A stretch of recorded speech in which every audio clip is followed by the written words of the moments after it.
Hi, everyone. Welcome. I'm here today with a woman that I love and admire so immensely.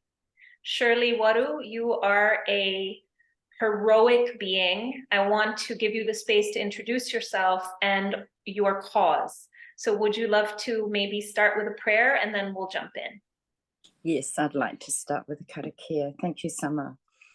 He honore, he krore ki te atua, he mangarongo ki te whenua, he whakaro pai ki ngā tangata katoa, hanga e te atua, he ngā kouhou, ki roto ki tēnā o Macho. Whakatongi a tō wairua tapu, he awhina, he tohu e a Macho, he ako hoki i ngā kupu i roto i tēnei ātarani. Thank you, Summer. I like to start any mahi by a karakia, and that was our beginning karakia for important meetings that we have, which is the traditional way for my people, the Māori Indigenous people of New Zealand, Aotearoa. I've met Summer over the last few years because our two communities have come together with the same issue. We are trying to stop a lot of very old mature trees from being chopped down on our local parks and reserves, which are maunga or mountains, for the simple reason that they're exotic. And sadly, I'm up against my own people, my own Māori people of New Zealand who have decided that they would like to decolonize our maungas. And as far as I'm concerned, it goes against the core values of our Māori culture. And so I'm going to continue trying to keep these beautiful trees standing. Some are over 100 years old, and I'm having to go to court now to do that.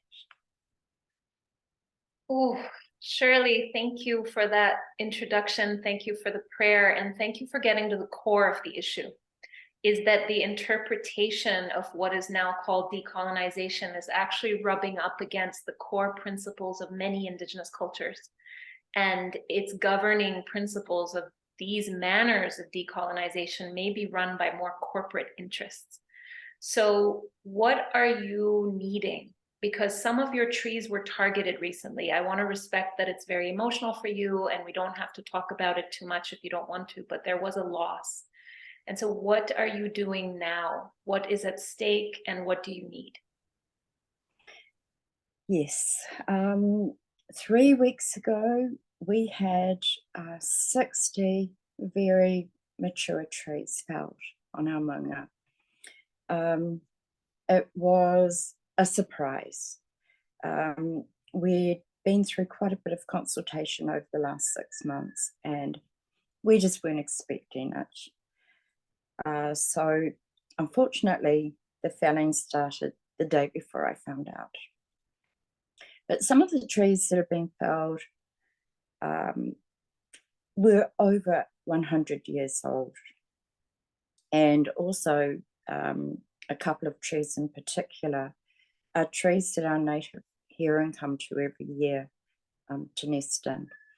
And they have been gathering for the last 5 or 6 weeks. So they were already there starting to build their nests.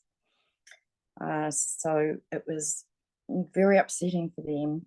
And it was also very upsetting for the community. I tried to stop it by getting an interim injunction through the High Court, but sadly that was declined.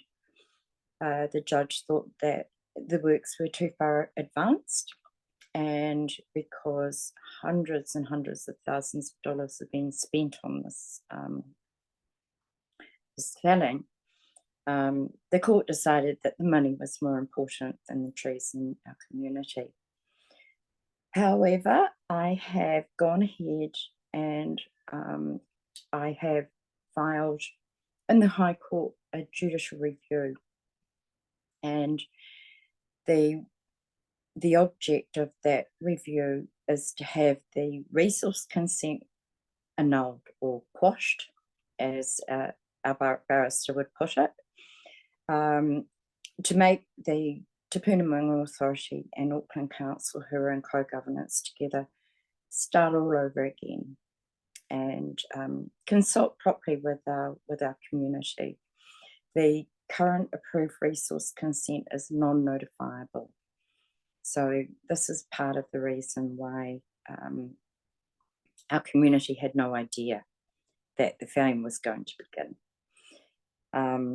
I have been going to the mountain every morning for about 4 years now at 5:30 a.m. to ensure that there are no tree felling vehicles there. But sadly, the 1 week that they were going to start felling, I didn't go. So Shirley, you mentioned that you have now instigated a judicial review towards the Tūpuna Maunga Authority and Auckland Council, who are in co-governance. The Tūpuna Maunga Authority is responsible for the plans of felling these trees and essentially the decolonizing of these maunga according to them. I really think it's important for people who are watching this for the first time to understand this is the second judicial review, that the second time this is happening to this organization, a second community. And the first time they were ultimately unsuccessful and it escalated and it took years. And so I'm curious, like, how does that make you feel that you're having to do this now? And it's the second time and they're not listening.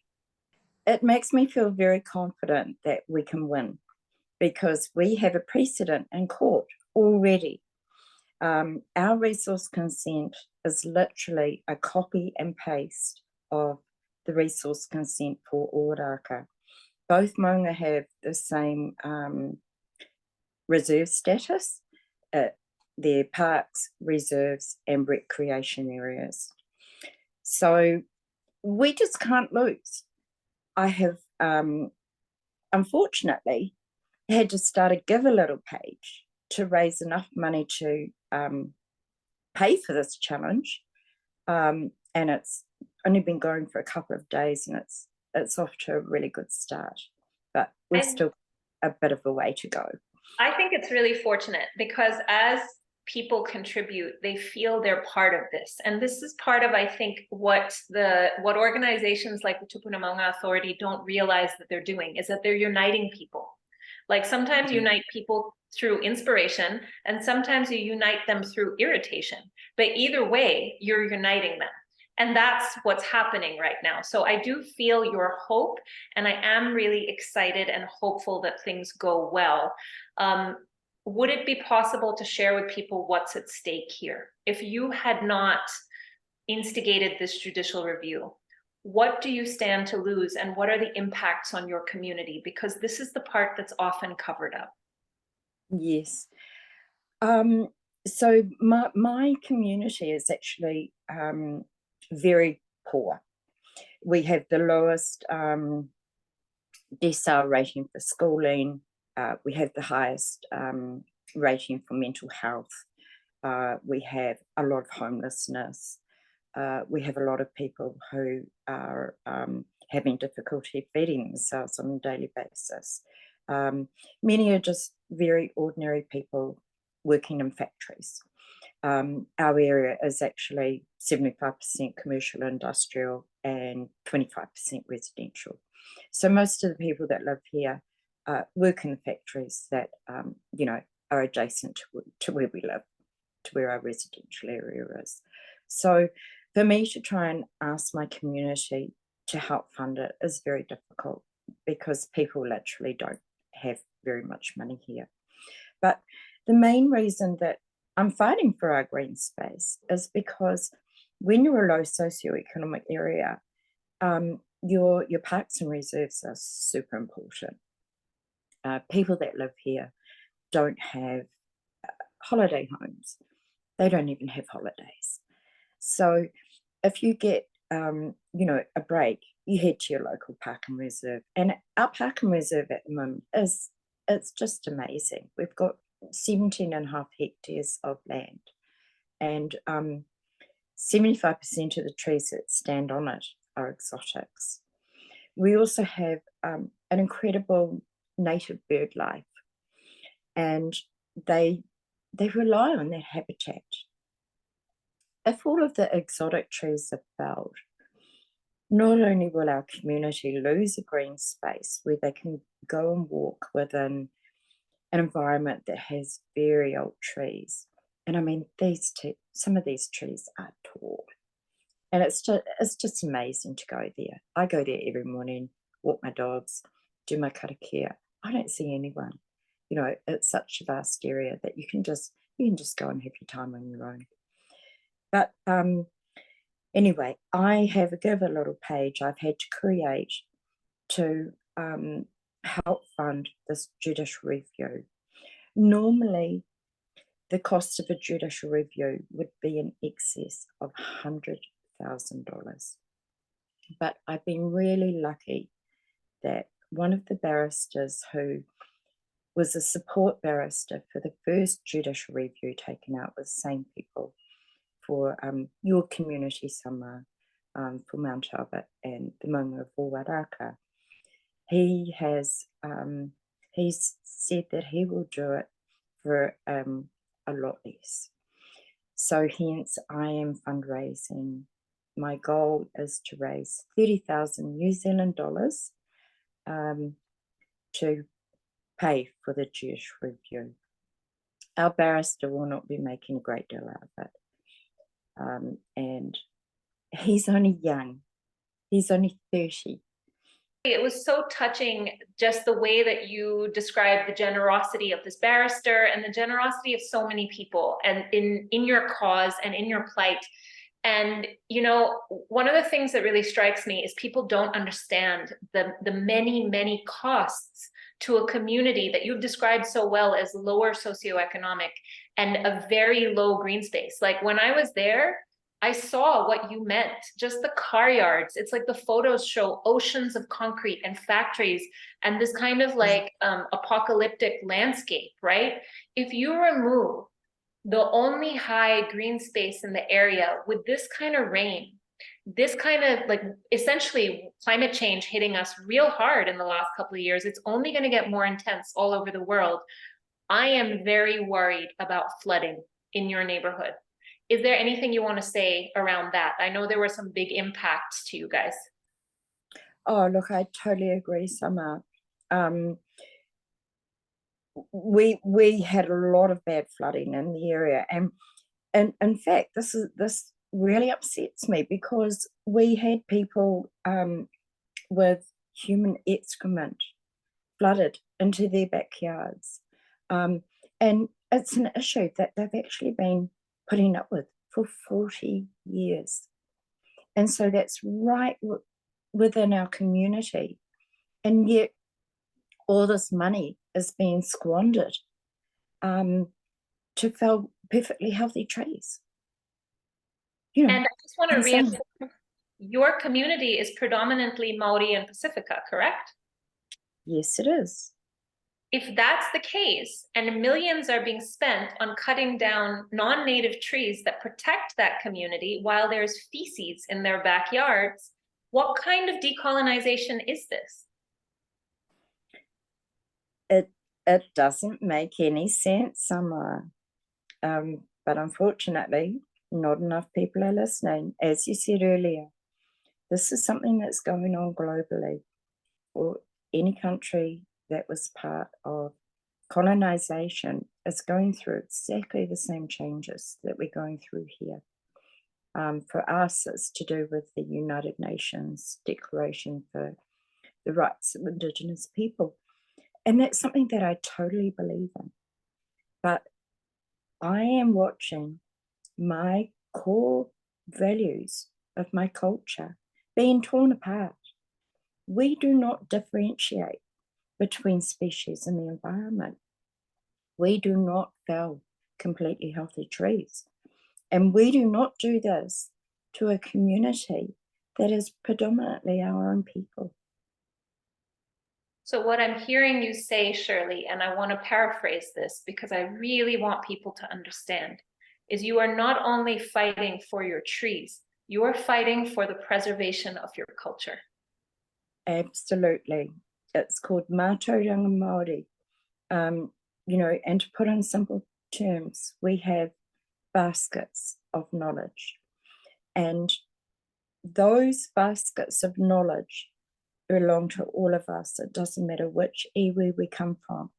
It's a universal knowledge that belongs to anybody in New Zealand that can whakapapa through to a Māori ancestor. But that history is being rewritten, and that's why I'm standing up to Tūpuna Maunga Authority, because it's not their right to rewrite mātauranga Māori. That's been passed down to us through generations and generations of time. So powerful. I'm so grateful for you speaking such precise truth and for your bravery. I really encourage anyone watching here to please donate anything you can and to spread this message far and wide. Is there any last thing you want to add, Shirley? Is there anything you want people to know? Just thank you for listening to Summer and I converse about this, this issue today.